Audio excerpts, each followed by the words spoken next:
मुश्किल है ना साहब, मुश्किल है ना। वो तो है, उसको भी है, दूसरी जगह भी हो सकती है, सभी को मुश्किल है। जो एक जगह लगती है ना, मतलब ऐसा पंगा होता है जब सबको भी हो सकता है मुसीबत।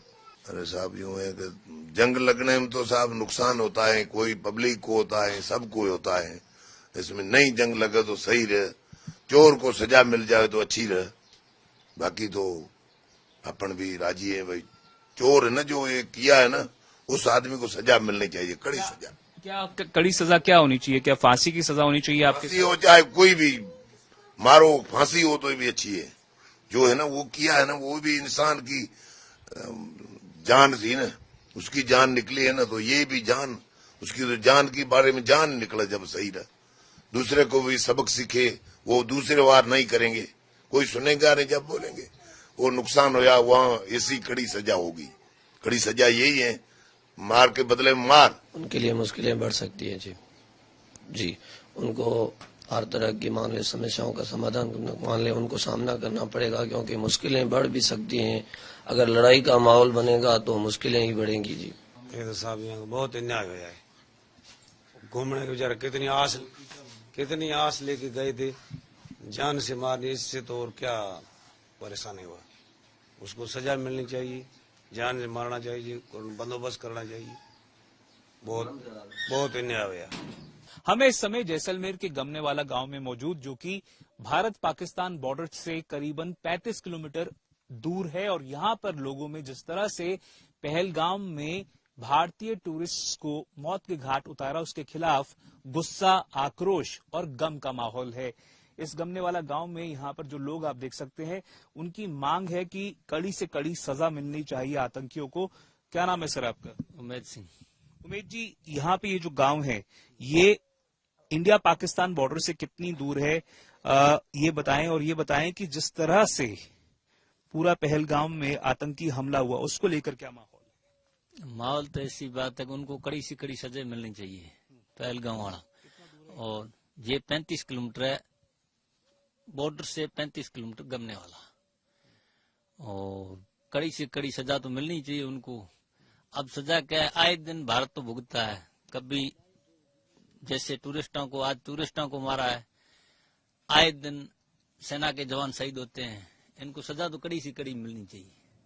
जिस तरह से भारत और पाकिस्तान के रिश्तों का कहा जा रहा था कि खराब हो रहे हैं, और इंडस वाटर ट्रीटी जो है उसको एबेंस में डाल दिया गया, और जिस तरह से पाकिस्तानी नागरिकों को भारत छोड़ के जाने का आदेश दिया गया है, आपको लगता है क्या कि जिस प्रकार का माहौल बन रहा है और जो अभी तक के फैसले लिए गए हैं, क्या उसके अलावा भारत को और कड़ी कार्यवाही करने की जरूरत? बिल्कुल कड़े से कड़ा कदम उठाना चाहिए। बाकी पब्लिक को तो परेशानी होगी, आमने सामने दोनों हैं। तो भारत पाकिस्तान पहले एक था, उसके तो सबके रिश्ते हैं, पाकिस्तान के इधर है और भारत के उधर है। उनको तो पब्लिक को तो परेशान होना ही होना है। बाकी इधर इससे भी कड़े कदम उठाने चाहिए, तो आइंदा से कोई भी ध्यान रखे इस चीज का।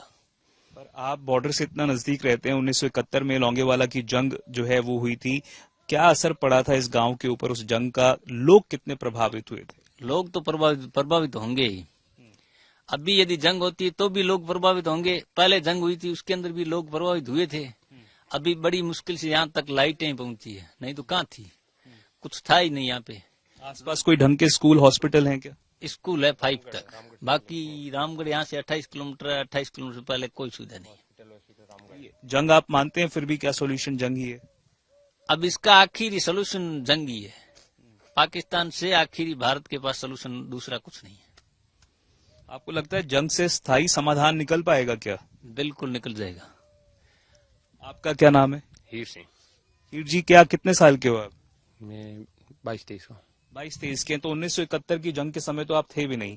ये बताएं कि जो युवा है यहाँ पे जैसलमेर के इस इलाके में, जो बॉर्डर के इतना करीब है, उनमें क्या माहौल है? क्या आपको लगता है कि स्थायी समाधान जो है वो जंग है इंडिया पाकिस्तान के बीच? सर जंग तो समाधान नहीं है, लेकिन फिर भी सजा उनको मिलनी चाहिए।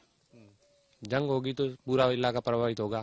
जंग से किसी का भला नहीं होगा। मानना है कि जिन आतंकियों ने भारत के नागरिकों को मौत के घाट उतारा, उनको सजा मिलनी चाहिए, पर जंग कोई इसका समाधान नहीं है। जंग समाधान नहीं है, जंग बिल्कुल समाधान नहीं है, लेकिन उनको सजा मिलनी चाहिए कड़ी से कड़ी।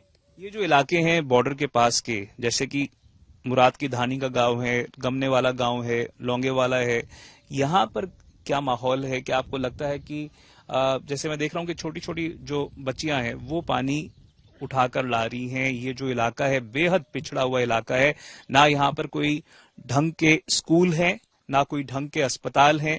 लोगों को अगर 5वीं के बाद अपने बच्चों को पढ़ाना होता है तो उनको रामगढ़, जो कि यहाँ से दूर है, वहां भेजना पड़ता है।